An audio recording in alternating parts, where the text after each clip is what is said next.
Dalam pekerjaannya, auditor internal dituntut untuk bersikap profesional dan taat kepada kode etik profesi.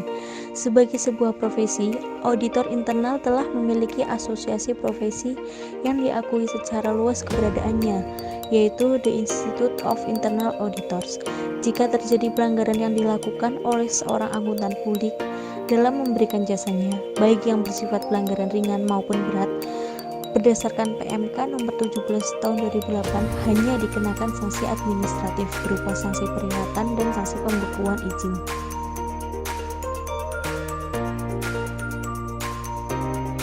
Tahapan dalam proses audit tahap 1 adalah 1. Penerimaan penugasan audit, yang kedua perencanaan audit, dan yang ketiga adalah melakukan prosedur penilaian risiko. Proses audit tahap 1 bertujuan menentukan ada atau tidaknya risiko salah-saji yang material. Risiko salah-saji dapat terjadi karena kecurangan maupun kesalahan. Apapun penyebabnya, auditor wajib menilainya. Penilaian risiko ini dilakukan pada dua tingkat, yakni pada tingkat laporan keuangan dan pada tingkat asersi.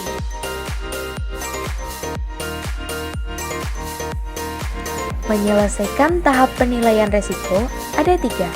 Yang pertama, kegiatan, yaitu pra-penugasan, rencanakan, dan laksanakan.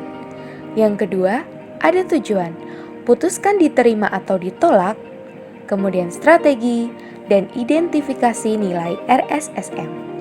Dan yang terakhir, ada dokumentasi yang terdiri dari faktor risiko, materialitas diskusi, risiko bisnis dan fraud, rancang implementasi dari PI, dan nilai RSSM di tingkat laporan keuangan asersi.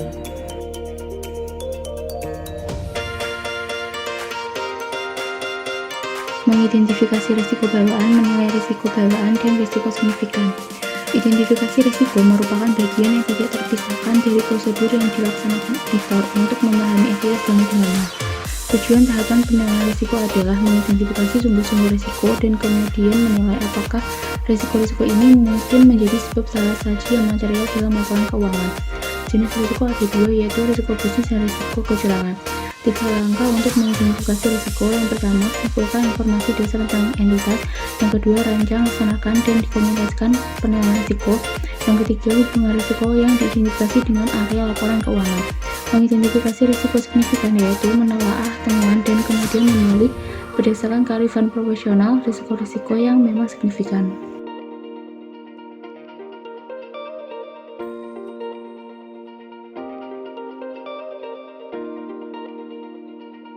ISA 500 menetapkan hal-hal yang menjadi kewajiban auditor. Yang pertama, bukti audit yang cukup dan tepat. 2. Informasi yang digunakan sebagai bukti audit. 3. Sampling untuk memperoleh bukti audit. Dan yang keempat, mengenali kendala. Selanjutnya, 7 prosedur audit. 1. Inspeksi. 2. Pengamatan. 3. Konfirmasi eksternal. 4. Perhitungan kembali. 5. Lakukan kembali. 6. Prosedur analitikal, dan 7. Bertanya. Materialitas merupakan salah satu hal penting dalam auditing. Materialitas mengukur berapa besarnya dan pentingnya salah-saji dalam laporan keuangan. Tingkat materialitas itu ada 3: overall materiality, performance materiality, dan spesifik. Lalu ada asersi. Asersi adalah pernyataan yang dibuat oleh satu pihak yang secara implisit yang dimaksudkan untuk dipakai oleh pihak ketiga atau pihak lain. Asersi ada asersi tentang keberadaan, asersi tentang kelengkapan, dan lain-lain. Prosedur penilaian risiko ada 3. Yang pertama, tanggap atas risiko yang terdapat dalam ISA 540.12 dan 540.13, di mana tanggapan atas risiko yang dinilai pada tahap sebelumnya. Yang kedua, pelaporan yang terdapat dalam ISA 540.19 dan ISA 540.20 terdapat dalam kotak 10.9 yang menyajikan kutipan dari ISA 540 yang relevan pada tahap laporan keuangan. Yang terakhir, representasi tertulis. Auditor meminta dari manajemen mengenai kewajaran dari asumsi-asumsi yang signifikan.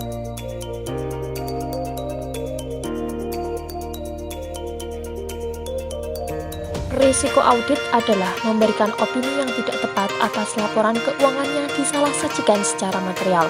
Tujuan audit adalah menekan risiko audit ini ke tingkat terendah yang dapat diterima auditor.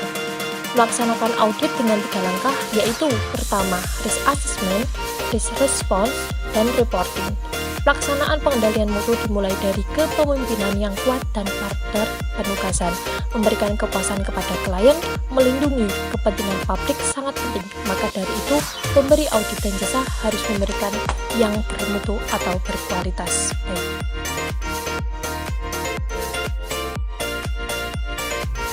Rencana audit yang tanggap merupakan reaksi auditor yang apabila terjadi resiko yang diidentifikasikan pada audit tahap pertama. Tujuannya ialah memperoleh bukti audit yang cukup dan tepat mengenai resiko yang dinilai. Hal ini dapat dicapai dengan merancang dan mengimplementasikan tanggapan yang tepat terhadap risiko salah siji material yang dinilai pada tingkat laporan keuangan maupun tingkat asersi.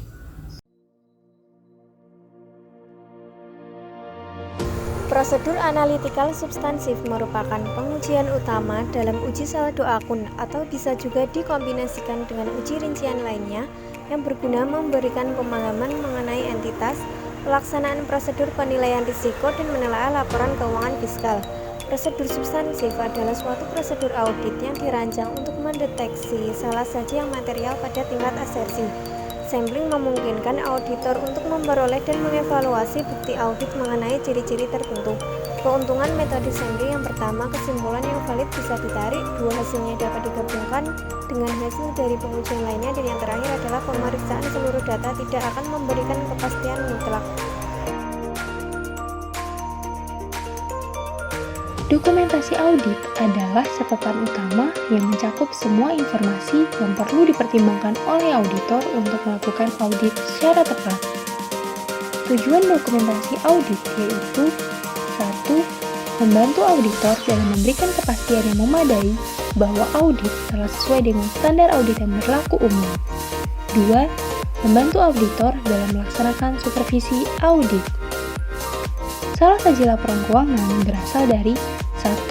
Evaluasi auditor atas salah saji yang tidak dikoreksi. 2. Tidak tepatnya pemilihan kebijakan akuntansi tertentu.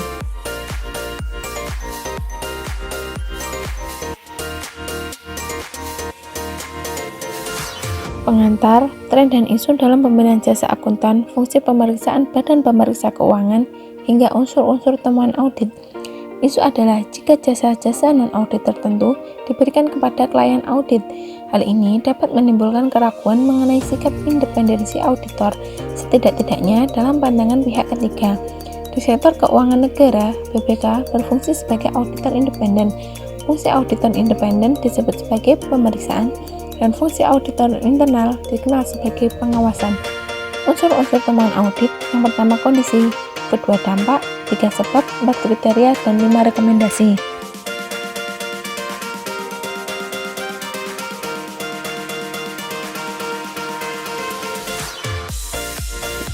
Uji materi di Mahkamah Konstitusi. Terdapat 4 bahasan penting pada materi ini.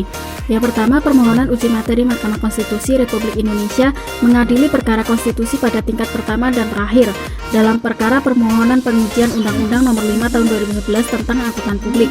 Yang kedua, pendapat mahkamah. Salah satu pendapat mahkamah yang berkenaan dengan istilah manipulasi yang memiliki makna penggelapan atau penyelewengan. Yang ketiga, amar putusan MK. Amar putusan merupakan putusan akhir dari MK, salah satunya menyatakan pengabulan permohonan para pemohon untuk sebagian. Yang keempat, ada dissenting opinion atau pendapat berbeda. Dissenting opinion merupakan pendapat yang berbeda dari putusan MK.